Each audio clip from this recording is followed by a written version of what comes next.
Welcome to the Tourism Hub podcast, a podcast devoted to you and your excellence, providing inspiration and education for the entrepreneurs, experience makers, and excellence seekers of our industry to take your tourism business and career to a whole new level. Relax. Welcome everybody to this episode of the Tourism Hub podcast. I am your proud host, Despina Karatzias, and this podcast is brought to you by the Institute of Excellence, the home of Institute of Tourism and Institute of Small Business.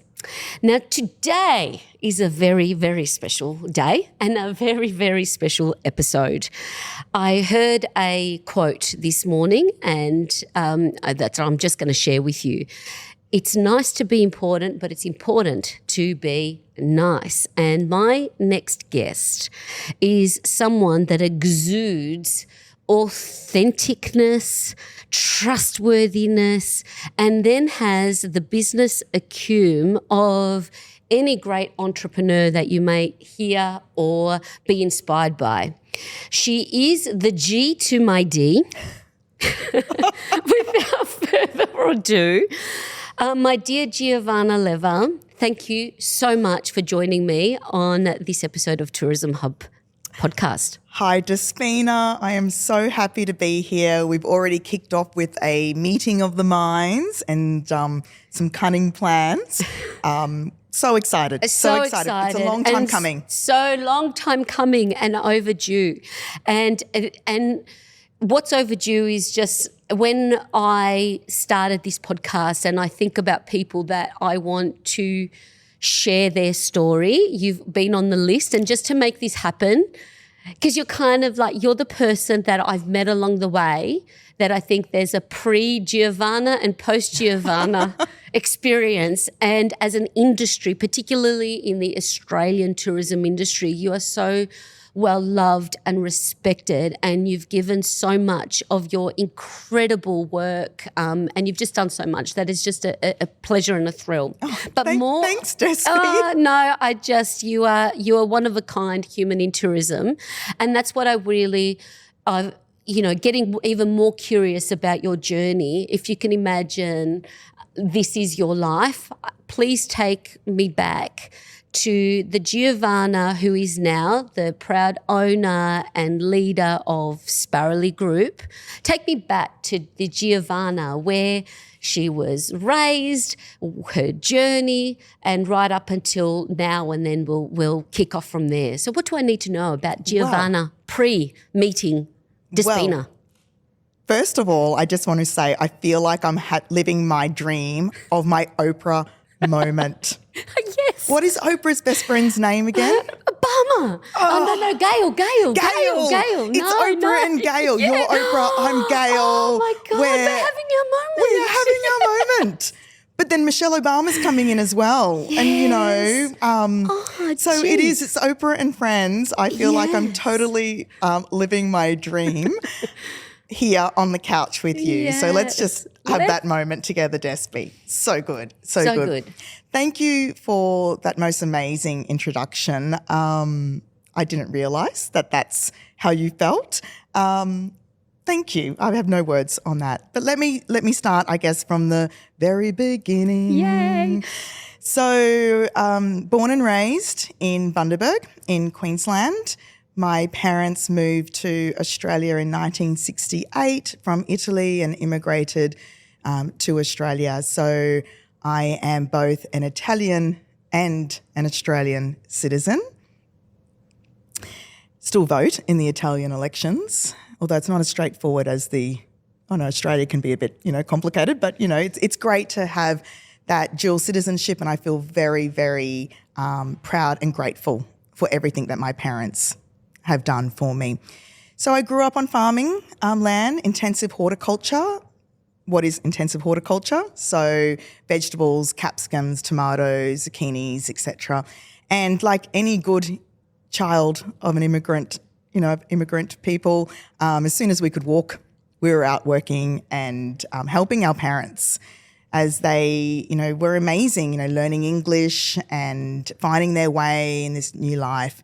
And I remember my dad, who has now passed away, would always say that he is so proud to be an Australian and that he saw himself very much as an Australian citizen, because if he particularly, and mum and dad both had different upbringings, but if he had stayed in Italy, we're Sicilian, so I think you can all make all the Godfather references as you wish, he would have had a very different life and a different path. So this is something that I, always take with me. And yes, I am a citizen of both countries, but I am squarely, first and foremost, a proud Australian.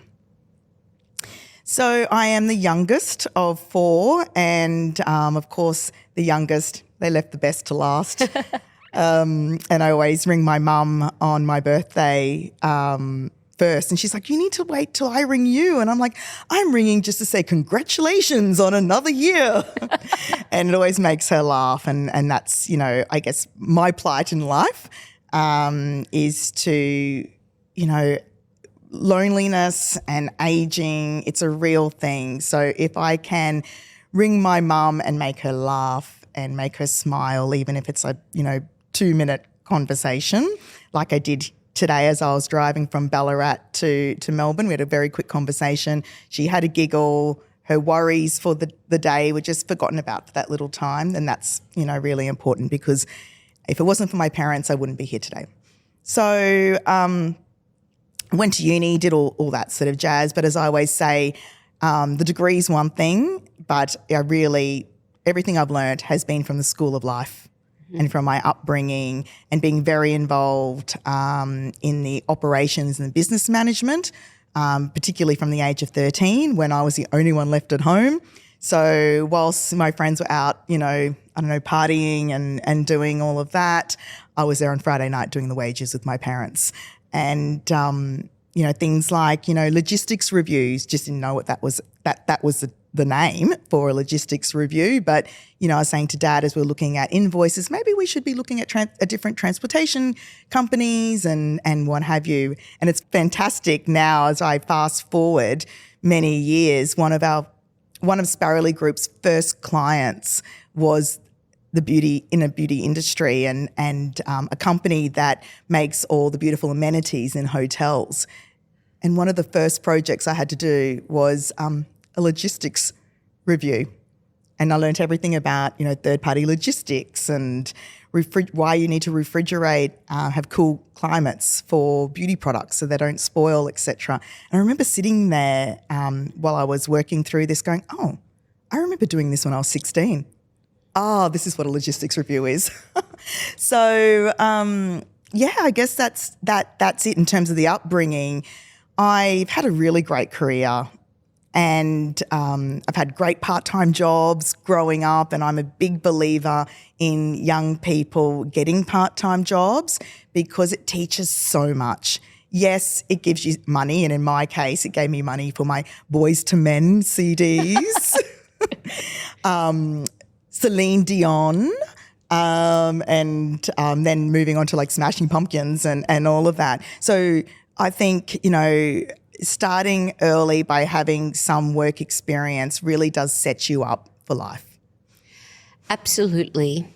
And I can appreciate in knowing you now up close and from afar that business acumen and particularly that financial intelligence that we're talking about earlier, where that came from, and it does. These things happen at a very early formative age.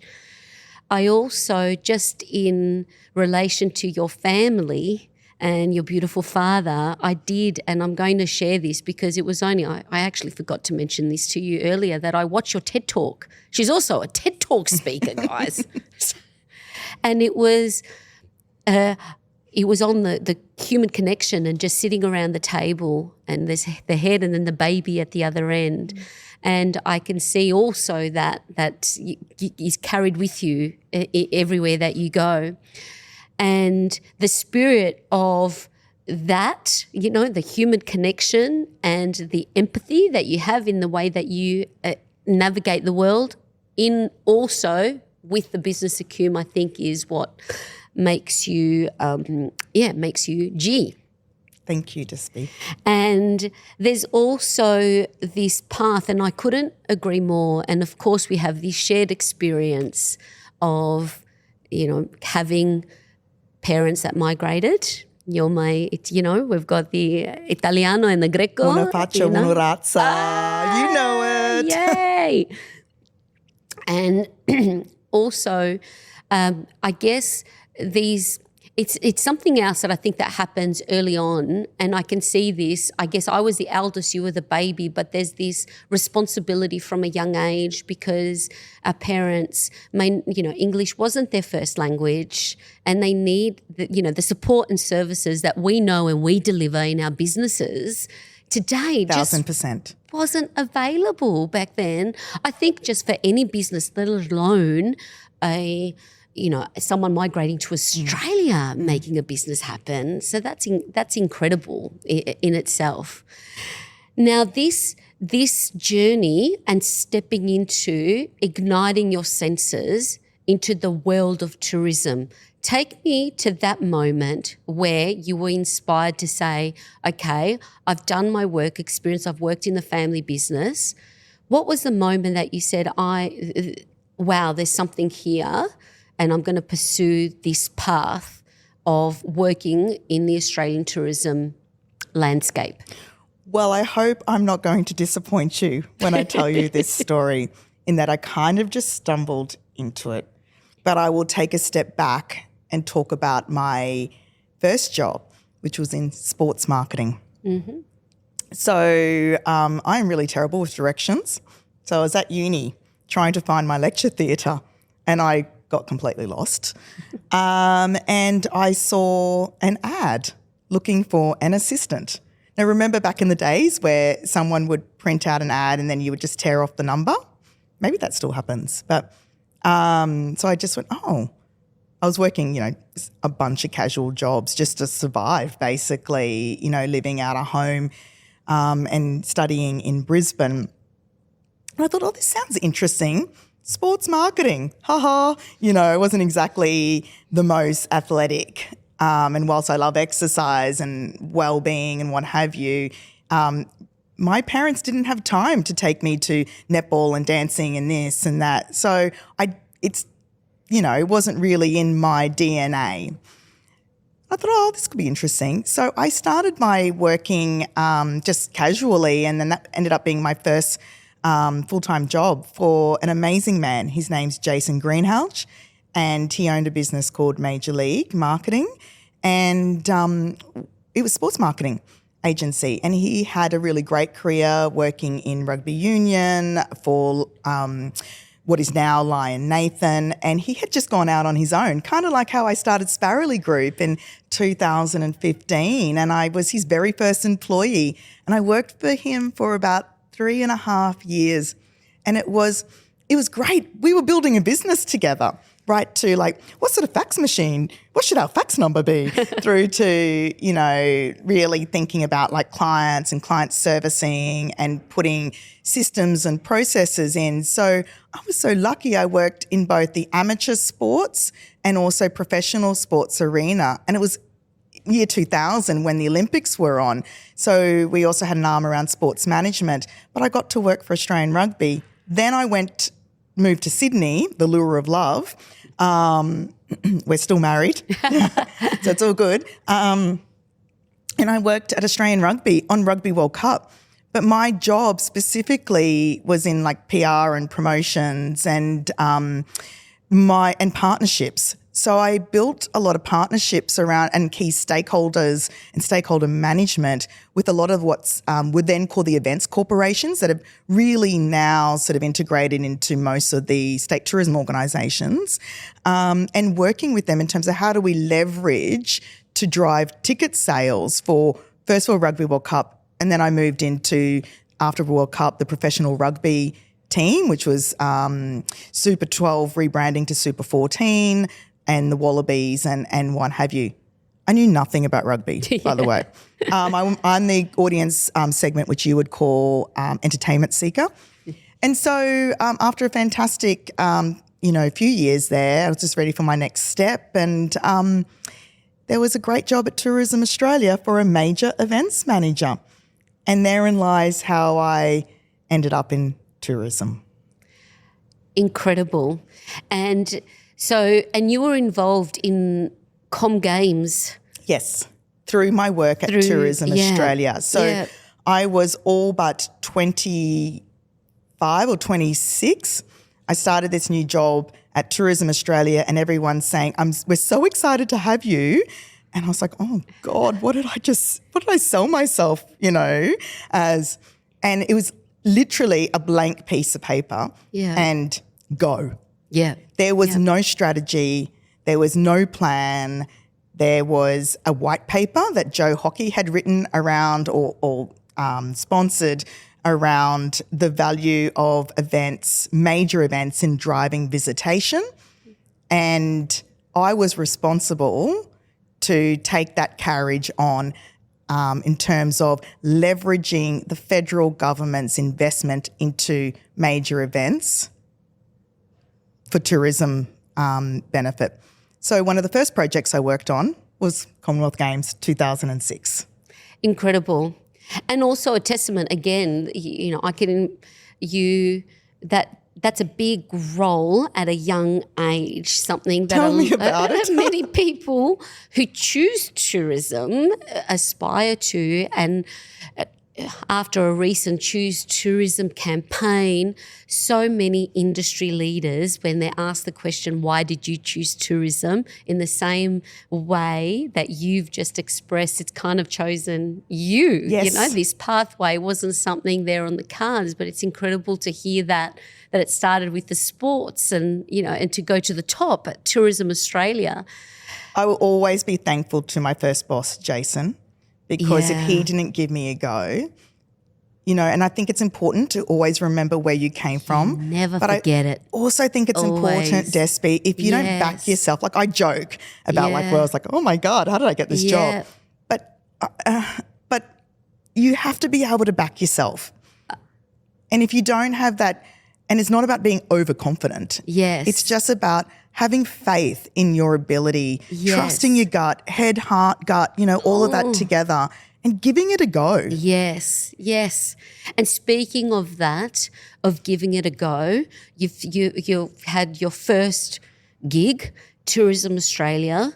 You've progressed now. Fast forward, it's 2015. Take me to this moment now, because I can see for myself and anyone that's listening, when you're talking about that entrepreneurial mindset and having the desire to start your own business, what was that catalyst or that point of transition from being gainfully employed, doing really well in your career, to having a flame ignited to start your own consultancy and your own business to support the industry and others' businesses?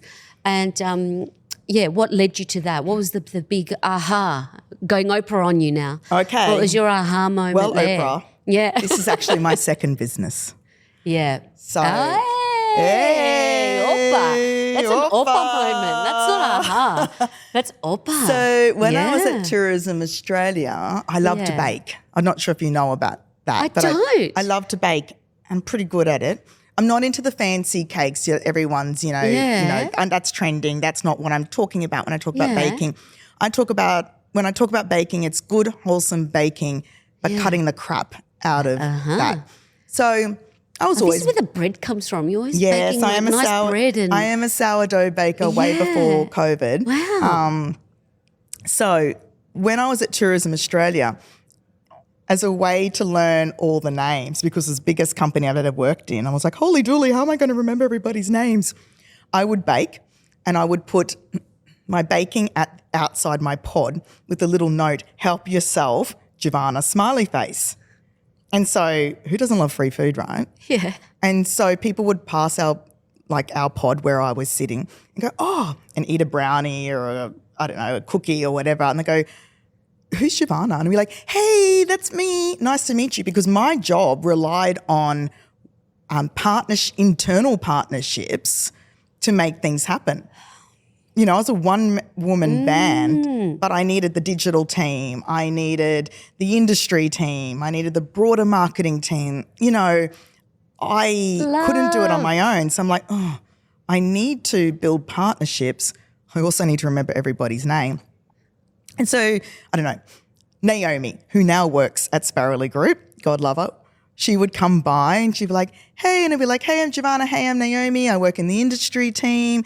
And that's how we got to know each other. Anyway, I started moonlighting as a baker, and I just started a bit of a bootstrap startup baking business, and it kind of took off. So I would go to work at Tourism Australia, bake at night, deliver, go to work, and on repeat. So then when I had my first baby, Harry, who was a good baby, I just kept baking, and then, you know, got bigger and bigger. Sydney Morning Herald, good food, picked up, got a whole page in the Tuesday Lift Out. And the reason I tell this story, and I'll bring it back to Sparrowly Group, because when it was time for me to go back into, I don't want to say corporate world, just in terms of a more traditional role or back into tourism or business or what have you, I had learnt so much from my baking business. Again, a lot about business operations, a lot about, you know, COGS, costs of goods sold, sales and marketing. You know, I had to do everything myself. But what it did for me when I did go back to Tourism Australia 3 years later was that it gave me a whole new level of humility. And to not get too mixed up when there's like, you know, drama or carry on or in your own head, right? Yeah. Just take a minute. So I learned a lot from that business, and that business was always meant to be just for that time while I was having my kids, and brought in a bit of extra money and made me feel like I was still contributing and all of that. So my aha moment in 2015, I had an amazing job, and I knew I was there only for a short time but an impactful time. I knew what my remit was. And I went over to Intercontinental Hotels Group to open Intercontinental Sydney Double Bay. And that 1 year, 13, 14 months that I worked at IHG was very transformative for me because I wanted a commercial role.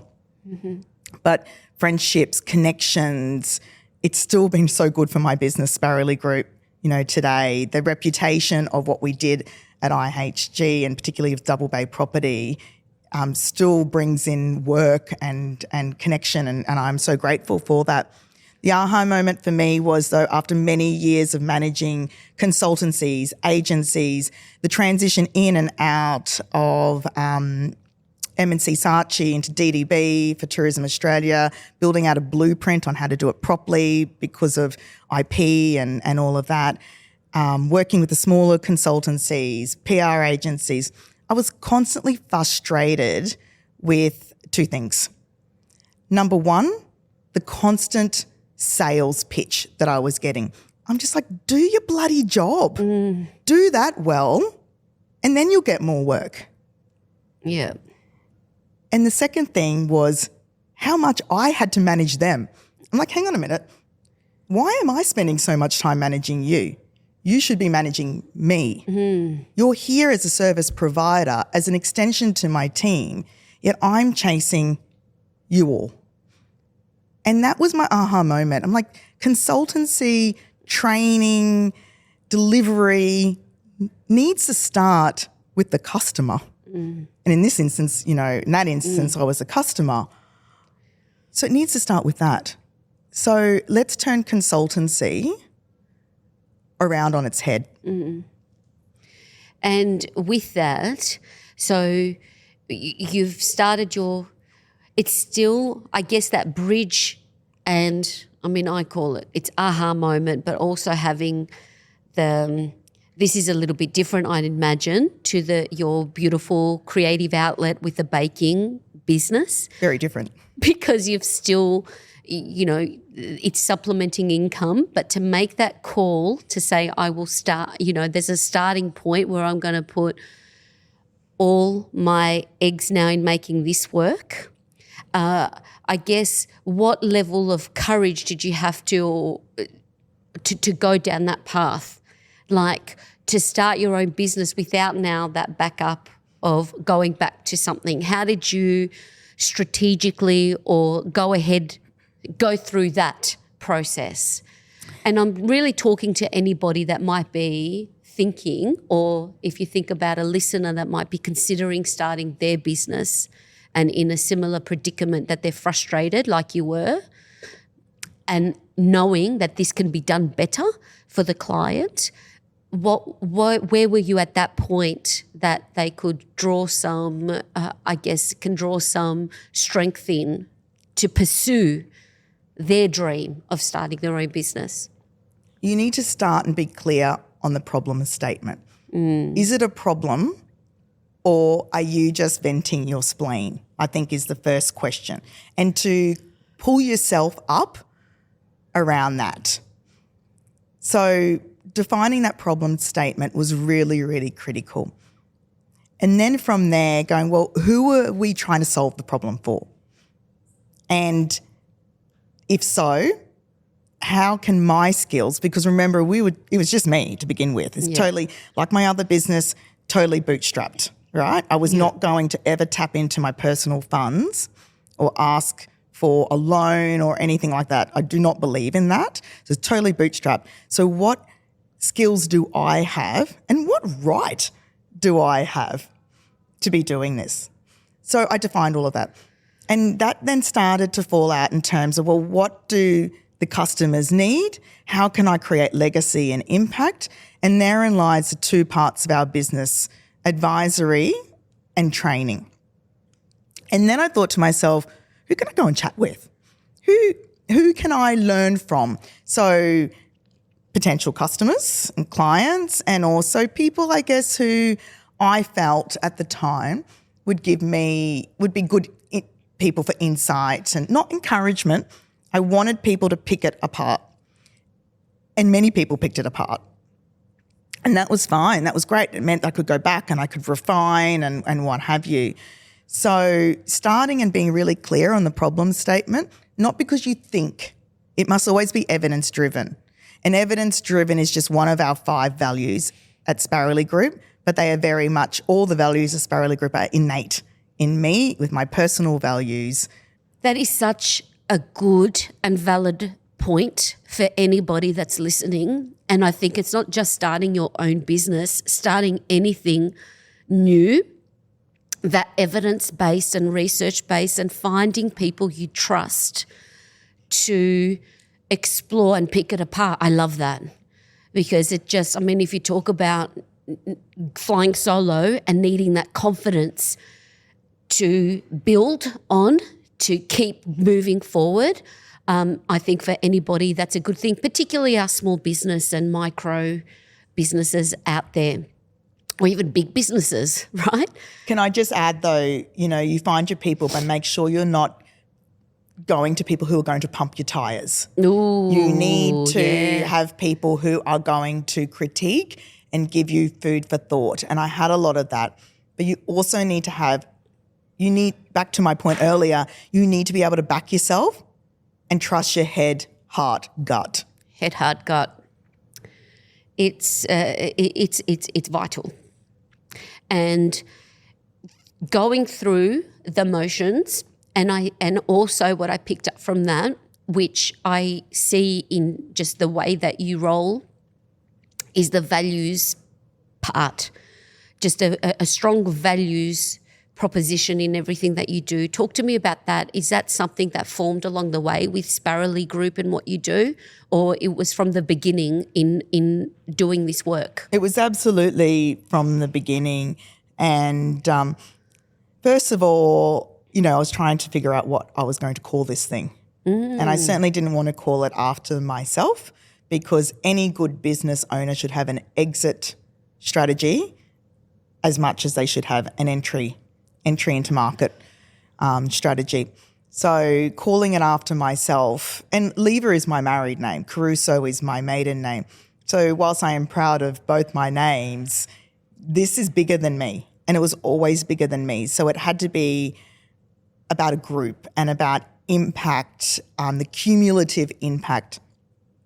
So I was out for a run one day, and I was just mulling over in my head, what matters to me? What matters in terms of this business? And out fell all the values just in my head. So I came home and I scribbled them down, and they absolutely remained true. And then I thought to myself, what am I going to call this bloody thing? Mm-hmm. And I wanted it to be a little bit different. And I started dreaming about sparrows. And of course, I'm not trying to be very high. I'm not highbrow.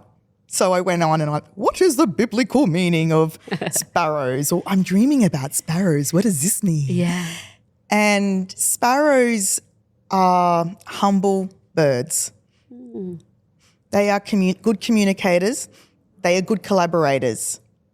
But the true power of sparrows come when they are a collective. And I thought, okay, something to do with sparrow. And at the time it was just me. So I called it Smart Sparrow. And I knew that we would evolve over time. So I had the branding designed in a way that it could evolve, that as our name changed, no one would really notice. And then we changed and we moved into, as we are now known today as Sparrowly Group. And I kind of figured, Google, Facebook, Twitter, they're all silly names. So something a little bit memorable, something a little bit silly, but there is true meaning in terms of the origin of Sparrowly Group and sparrows. I love that so much. I never knew that. I knew there would be a good meaning to that, but to spirerly, but that is just that's really beautiful. And again, you live by everything that you talk about. All your actions are aligned. Now, something else that's piqued my curiosity, dear Giovanna G, is the people side of things, not only in the people that you serve, but also your sparrows that you bring in and going through that journey. Talk to me about that human finding and human connection in who, and getting to know your team. I can see they live and breathe and exude your values. Talk to me about that journey and how you approach that, where now you are the buck stops with you and bringing your humans along this journey. I'll start by saying, and I've got a little shiver, my people are everything. They are my family.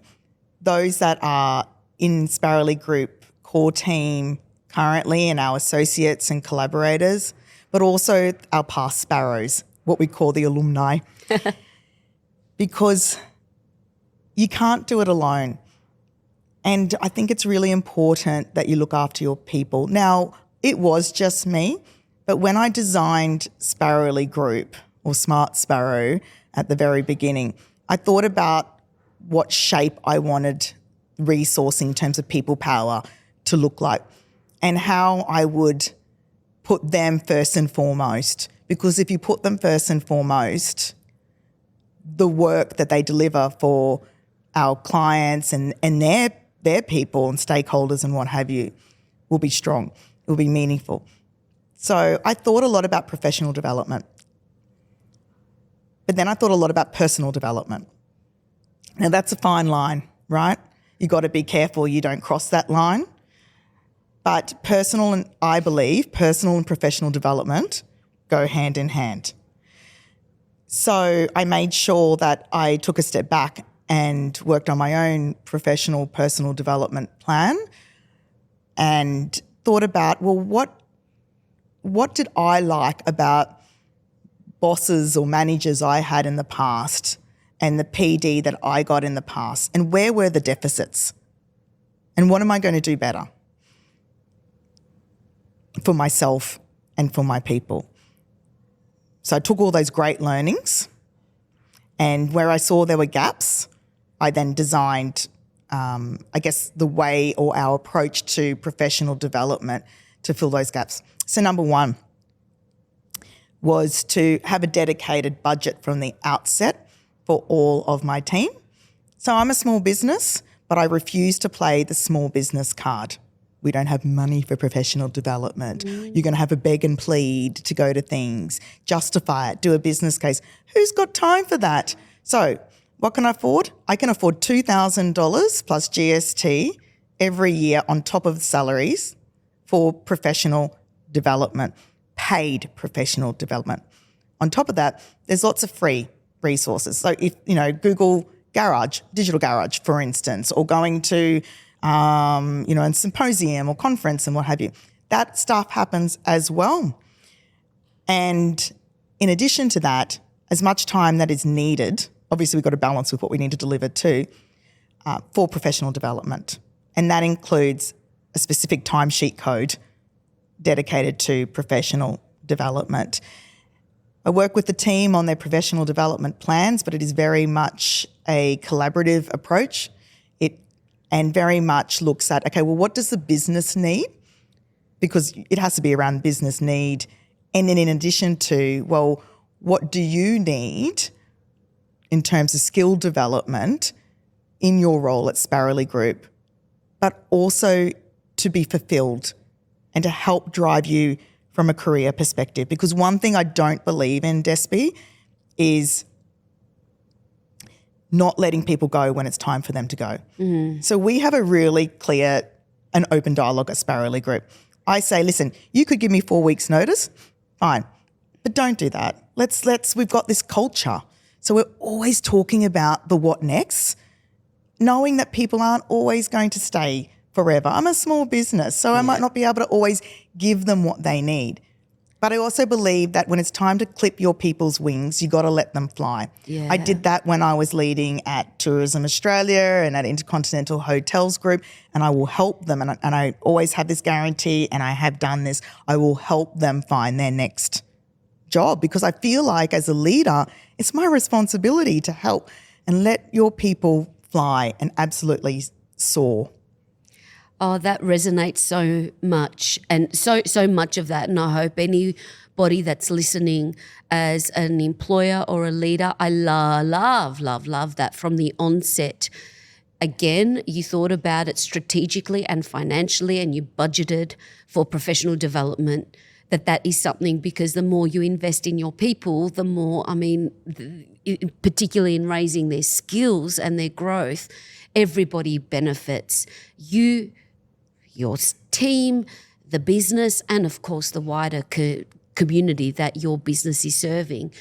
But also, and I couldn't agree more, I remember a time when one of my team, I put things back that time you said you went for a dentist appointment, you must have been going for interviews. And then I drew that line in really making that a very, very clear that I want to help you. Please, being really transparent from the outset, that when you're ready to move on, let's have a conversation, because exactly what you're saying, you want to be there to help you move to the next thing and be better for your time at Sparrowly or wherever, you're going. So I think there's so much in that. I will say I have been in the past that person who's put in a dentist appointment. Yeah. Because we never had those discussions. Yes. But I will absolutely say that when I was at IHG, one of my directors in head office, Marcus Tate, was always talking to me about my professional development. Yeah. It was almost unnerving. In fact, he was one of those people I'm like, well, who am I learning from? Yeah. Because as soon as I started, I'm like, dude, I just got here. Yeah. But he's like, okay, well, what do you want to do after? Yeah. And the job after. Yeah.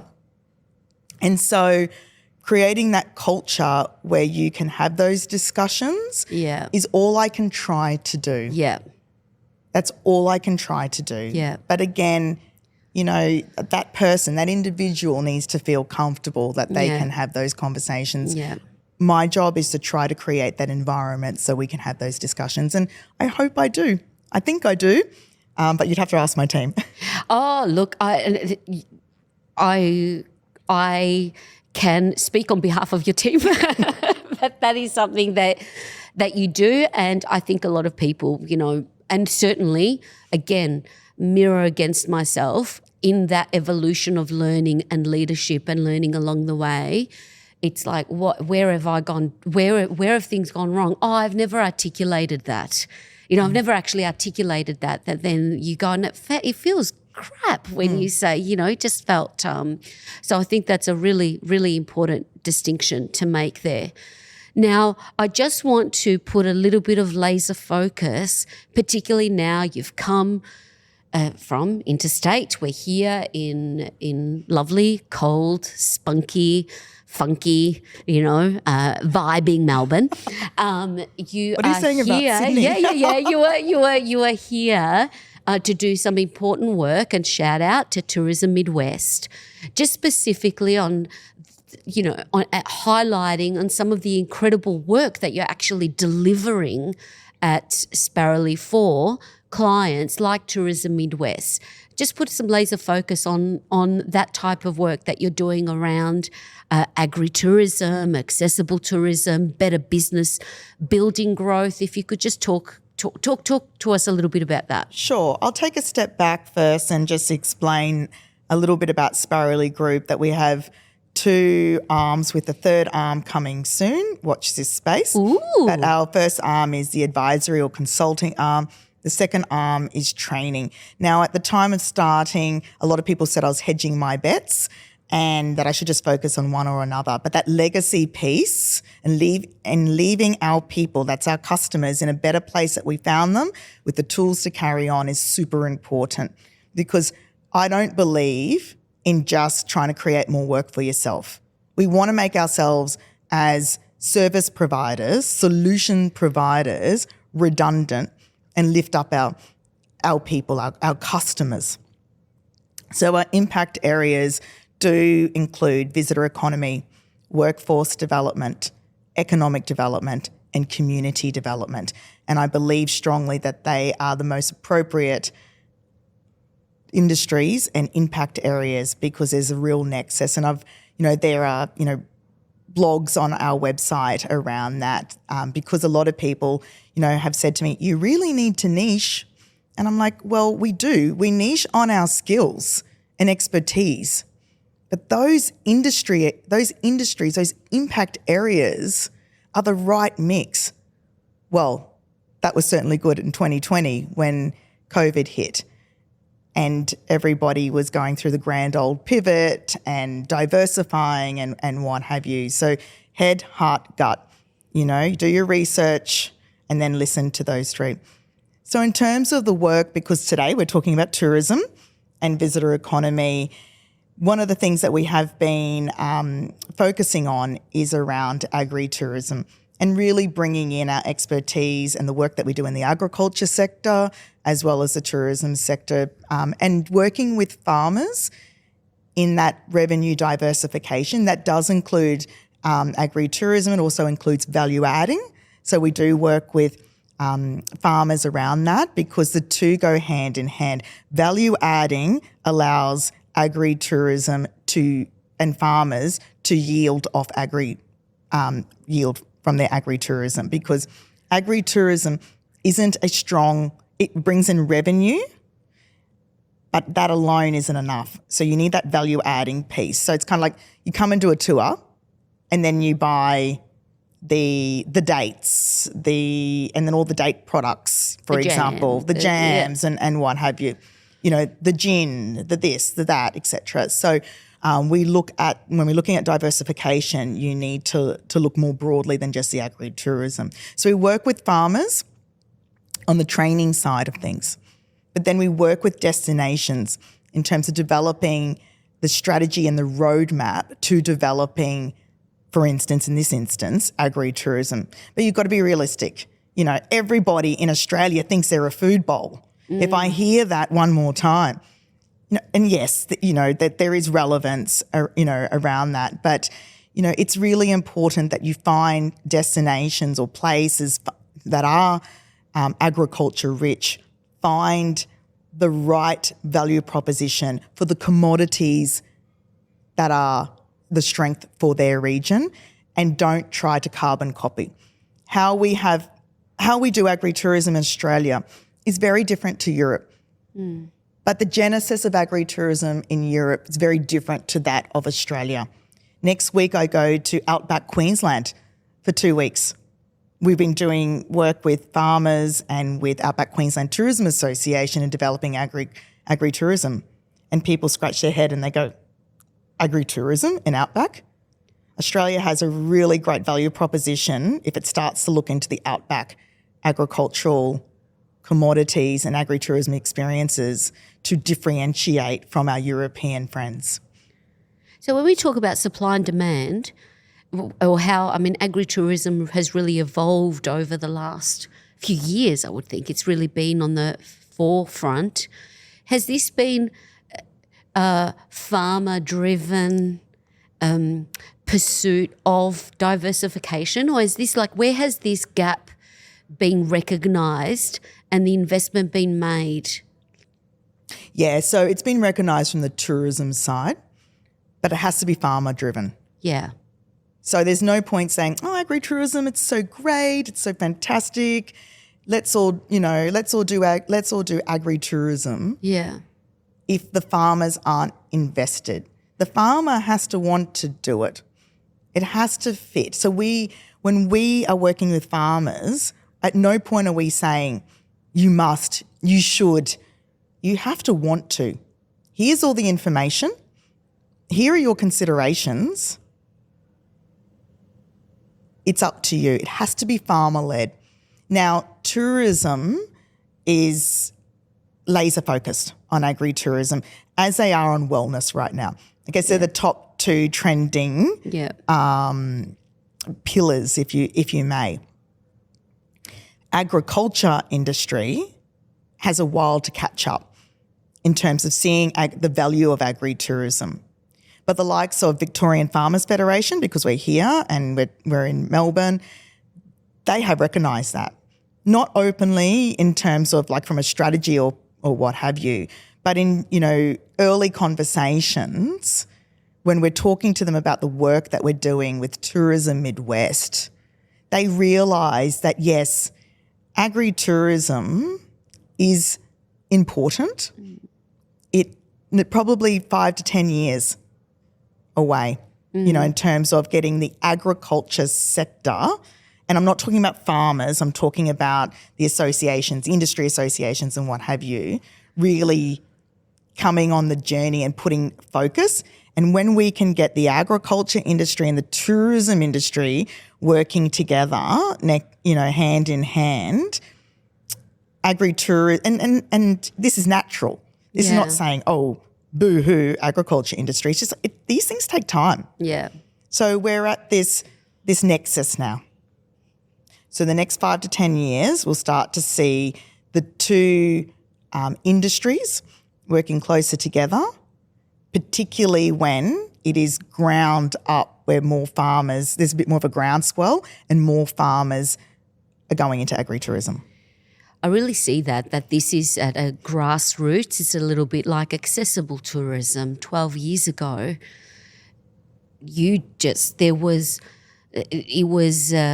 so green. We were trying to bring everybody on board, and here we are now with the second Australian Inclusive and Accessible Tourism Conference.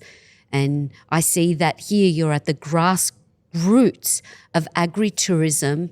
But we do have, in our niche industry, I feel like sometimes we're still trying to bring hospitality businesses on the journey that they're in tourism. So it's really good and important work. And I can only imagine imagine, I've never been in a room with farmers to try and explain the value of tourism as you have over the years. But I could imagine that would be an exciting proposition to agricultural businesses to see a new light or a pathway for their business or for the next generation, particularly when what we was talking about earlier with succession planning or how this could look like for the next generation of these family-run and operational businesses. Yeah, and succession planning is absolutely critical in agriculture. And look, agri-tourism, value adding, it's a great way, particularly when farmers who might be struggling with that whole succession planning, but their kids are wanting to come back home, but perhaps they don't want to be running the farming operations, but they've got great business skills and maybe they come from tourism or hospitality, etc., as a great way to bring them back onto farm. Yeah. And agri-tourism is more, yes, it is about visitation, it is about revenue diversification for farmers, but it's also about connectivity and human connections. As farmers age and, loneliness, social connection, safety, it's both ways. So there's great reasons to do it from a visitation perspective. There's great reasons to do it from a farming perspective, above and beyond the revenue. But of course, we want to make sure that they're making money out of this as well, because it takes them away from their farming operations. So it should always be agriculture first and then the agri-tourism. If you can think back, and you don't have to name the event, but if I talk about challenging times in the journey, pre, during, post, like in your career, in business or out of business, what in terms of like considering a real challenging moment, what were the lessons and what did you draw on that time to overcome that? December 2023. Okay. So it's very recent. Yeah. Couple of things. When I started the business, I didn't pay myself to begin with, but because I bootstrapped and I needed to make sure that I had good cash flow. So cash flow, absolutely king. But I did pay myself the full amount of superannuation that I could. At the time it was $30,000. So I'd pay myself $30,000 a year, but it would go straight into my superannuation. It's now $25,000. So first thing, make sure anyone who's listening, make sure you pay yourself super, at least the 11.5%. Yeah. But building cash flow has been king. It's always, keep focused on making sure that, because you have bumpy years in business, not just consulting, in business. And watching my parents, with overdraft, when their providors, who was their distribution network, like we have in tourism, wouldn't pay their bills, and they're like $750,000 in overdraft, and the next minute there's a check for $750,000, and Dad says, "Oh, do you reckon you could just get the bus into town after school and bank this check?" And I'm like, "Okay, sure," But that stress, and I never want to be there. I don't believe in taking a line of credit, not for this sort of business. It's too risky, So you need to make sure you've got good cash flow. Now, COVID, while everyone was scrambling around COVID, I guess from my perspective, as well as supporting those 500 businesses that we've been mentoring and getting that financial acumen and getting that all sorted, I knew that from a consulting perspective, our challenge wasn't during COVID. They were a bumper years, helping, building resilience and what have you. It was post. It's the next 3 years post-COVID, with last financial year being the hardest, and as we're coming out of it. Now, this is not a boo-hoo. This is about you have to look forward and plan for the future.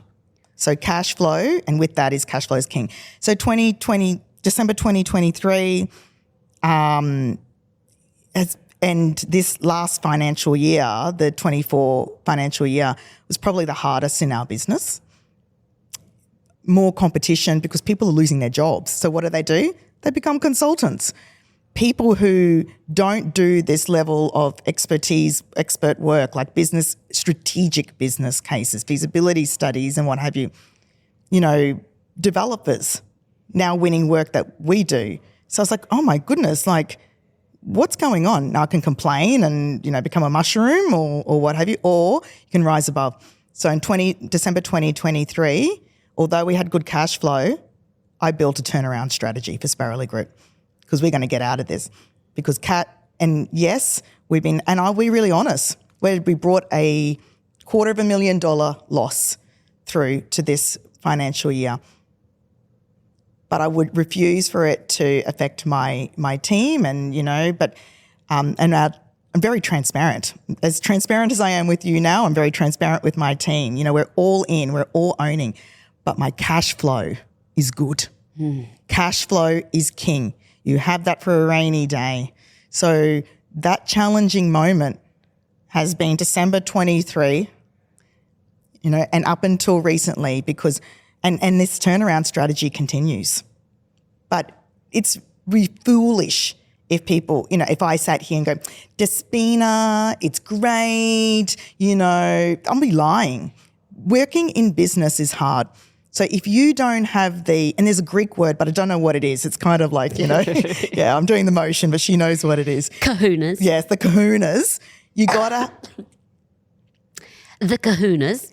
You gotta have the kahunas to be in business because it's freaking hard and you have to, like I say, back yourself, but don't crawl under a mushroom. If you see the writings on the wall, you need to develop a turnaround strategy and work with your accountants, work with your business advisors, be really transparent with your team, bring them on the journey. And I go back to Naomi, who I met back when I was baking brownies at Tourism Australia, who's one of my foundation team members, and she rang me after our mid-year planning just recently, and I took them through everything. You know, my spread forecasting is called eggs, and then eggs with a side of bacon, right? Eggs is secured revenue and the side of bacon is our potential, right? Yeah. And I showed them all of that and she rang me and she's like, oh, Jiv, you are like next level, man. Yeah. And I said, yeah, well, you know, transparency is important. And she's like, just to be able to have that level of transparency and trust, thank you. And I'm like, no, thank you guys because I can't do this without them. Yeah. Brilliant. As it's gone very quick. It has. It's gone so quick. Got and so much more. to say. We'll have to do a part 2. But I'm going to quickly take us through just an excellence round as we close off, unfortunately. Ding, ding, ding. But firstly, thank you for sharing. You are next level. I agree with Naomi. We're going to head straight into it. Best advice you've ever received? Back yourself. Back yourself. Because if you don't back yourself, who's going to do it for you? Incredible. A personal habit that contributes to your success. Don't drink too much. Don't eat crappy food and move that body. Whoo, action. And a resource that you can't live without. What's something like an internet, digital resource or otherwise that is a daily go-to for you? It's chick lit. Sorry, I'm not very highbrow, but a resource for me is chick literature. If I read that, it helps me really just decompress. Yeah. And that's my resource because it clears my head and also sleep. Yes. You need to have good sleep health. And although I'm an early riser, good sleep. Good sleep. A book, chick lit or otherwise, a book that you would recommend to our Tourism Hub listeners and viewers? I am really sorry. I don't have a book because I am really lowbrow. Yeah. I read chick literature. Yeah. But I think for me it's about listening to people. Yes. Listening really deeply. Yeah. And learning from people and being curious. Being curious. A favourite chick literature? Go to? No, heaps. Just anything. Absolute favourite holiday destination? I have lots, but Japan. We're going in October, and I can't wait. Got that to look forward to. So good. And then, in light of that, a travel experience. What's a favourite that you can think about in terms of like an experience that you've had on your travels? We love cycling, and although I always fall off the bike. I don't know why that's for another story, my klutz. But cycling with Agri-Tourism. So Vietnam, Mekong Valley, the Mekong Delta, cycling through the dragon fruit because dragon fruit is my all-time favourite tropical fruit. Oh, wow. I was in heaven. Yay. I'm going on my first cycling tour in Echuca next week. Oh, funny you should say. I've never done that. Yeah, so I'm looking forward to that. Regional Victoria. Hey. Thank you so much. There's just so much inspiration, thought, clarity, and I just love your your ability to be so direct and decisive and transparent in all you do, not just business. I think just being, every time I'm in your aura, in your space, it's something that I really, really appreciate and really adore about you. Keep doing what you're doing. Keep inspiring. I'm sure you'll inspire many today. I will have best place to connect with you. I will have everything on the show notes. Giovanna Lever, she's on the LI, on LinkedIn, Sparrowly Group. I mean, you just need to Google this good human and you will find out more. Thank you from the bottom of my head, heart and gut that we made this happen today, dear G. Right back at you, dear D. And thank you to all of you for listening to another installment of the Tourism Hub podcast.